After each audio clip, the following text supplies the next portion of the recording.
रहीम अस्सलाम वालेकुम मेरे वेखण वाले तमाम भैनों ते भरावो बच्चों कोई शामदीद करदी हां तुहानूं तुहाडे अपने चैनल देसी फैमिली फ्लेवर ते और उम्मीद करदी हां तुसीं सब खैरो आफियत नाल रहोगे।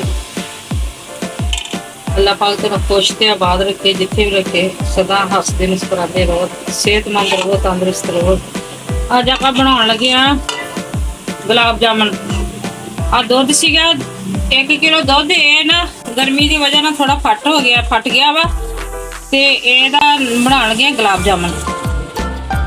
ते ये तुसीं जे वैसे भी फटा सकदे हो, ते थोड़ा नींबू या सिरका पा के ते वैसे दुध फटा के ते बना सकदे हो। साडा ते अल्लाह दी तरफों खराब हो गया सी। ये बिल्कुल नवा वा, तुसीं ये ना कहो कि दुपट्टा वा यूज कीते वाले ना इस्तेमाल कीते वाले ना शाना डे, बिल्कुल नवा दुपट्टा वा ते ओहदे नाल एदा छान के ते कर ली अलग।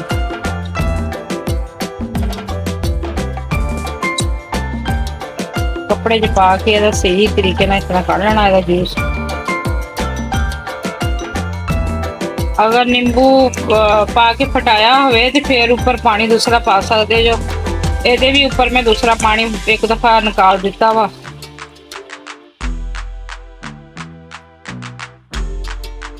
और बिल्कुल इस तरह का हो गया वा।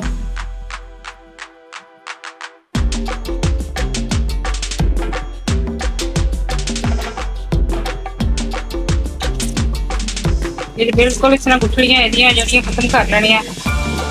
1 कप चीनी दा, 1 कप पानी दा, चीनी दा ते 1.5 कप ही पानी दा पाया चाशनी वास्ते।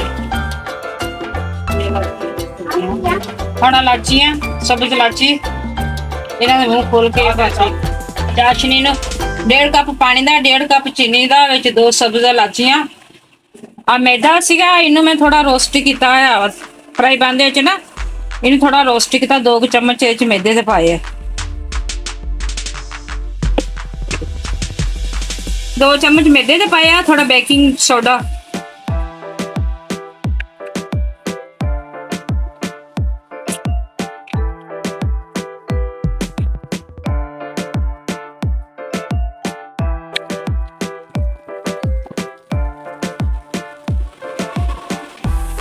मावा 2 चम्मच विच मैदे दे पाए ते विच थोड़ा मीठा सोडा पाया, पा के इन्हूं सही तरीके नाल मसल लिया। मसल के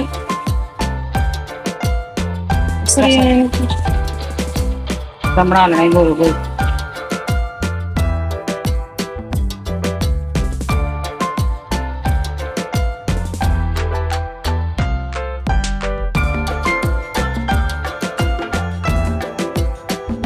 ते 1 किलो दुध दे विच माशाअल्लाह 7-8 गुलाब जामुन बन जाने।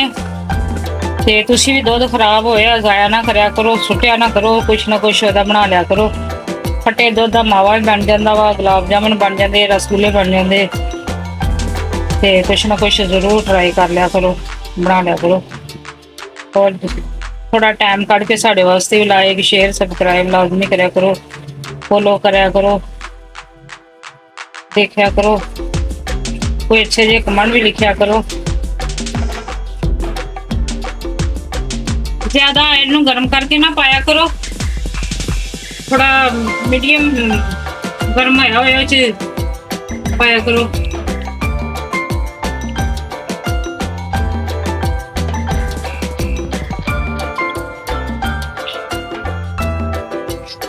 इन्हां दी साइडां जेहड़ियां चेंज करनियां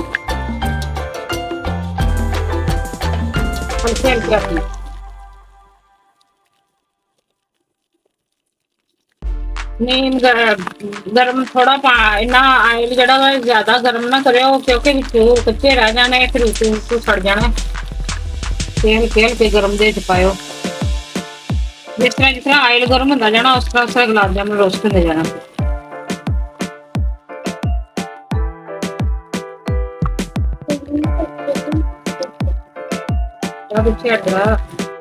कितना जबरदस्त कलर आउण डिया है वा। हुण आस पास सारी रोस्ट हो जाते।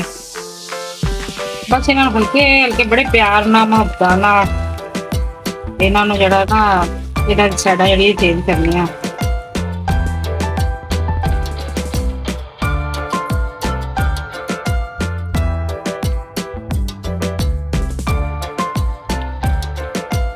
ਹਾਂ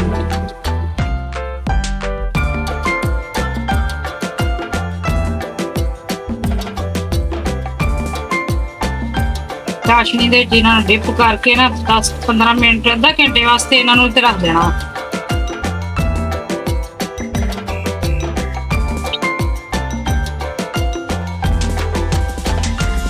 ਚਾਸ਼ਨੀ ਦੇ ਅੰਦਰ ਮੈਂ ਨਿੰਬੂ ਦਾ ਥੋੜਾ ਜਿਹਾ ਜੂਸ ਜਿਹੜਾ ਐਡ ਕੀਤਾ ਸੀਗਾ ਉਹ ਬੇਖਬਰਾ ਹੀ ਪੈ ਗਿਆ ਵਾ। ਉਹ ਤੁਸੀਂ ਲਾਜ਼ਮੀ ਵਿੱਚ ਪਾਇਓ ਕਿਉਂਕਿ ਫਿਰ ਚਾਸ਼ਨੀ ਜੰਮਦੀ ਨਹੀਂਗੀ।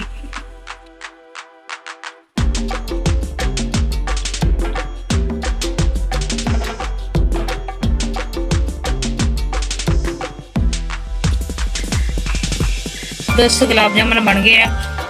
ਤੁਸੀਂ ਵੀ ਦੁੱਧ ਖਰਾਬ ਹੋ ਜਾਵੇ ਜਾਂ ਥੋੜਾ ਫਟ ਜਾਵੇ ਜਾਂ ਤੁਸੀਂ ਵੈਸੇ ਵੀ ਦੁੱਧ ਨੂੰ ਫਟਾ ਕੇ ਬਣਾ ਸਕਦੇ ਜੋ। 1 ਕਿਲੋ ਦੁੱਧ ਵਿੱਚ ਮਾਸ਼ਾਅੱਲਾ 9 ਗੁਲਾਬ ਜਾਮਨ ਬਣ ਗਏ ਆ। ਬਣਾਇਓ, ਟਰਾਈ ਕਰਿਓ ਜ਼ਰੂਰ। ਬਣਾ ਕੇ ਖਾ ਕੇ ਕਮੈਂਟ ਕਰਕੇ ਦੱਸਿਓ ਸਾਨੂੰ ਕਿਵੇਂ ਲੱਗੇ ਸਾਡੇ ਗੁਲਾਬ ਜਾਮਨ। ਦੇਸੀ ਫੈਮਿਲੀ ਫਲੇਵਰ ਚੈਨਲ ਤੇ ਸਾਡੇ ਤੇ ਵਿਜ਼ਿਟ ਲਾਜ਼ਮੀ ਕਰਿਓ। ਸਾਡੀ ਸਾਰੀਆਂ ਵੀਡੀਓ ਵਾਚ ਕਰਿਓ और लाइक शेयर कमेंट लाजमी करो। आज दी आसान रेसिपी है और कल फिर नेक्स्ट रेसिपी दे नाल मिलांगे। अल्लाह हाफिज़।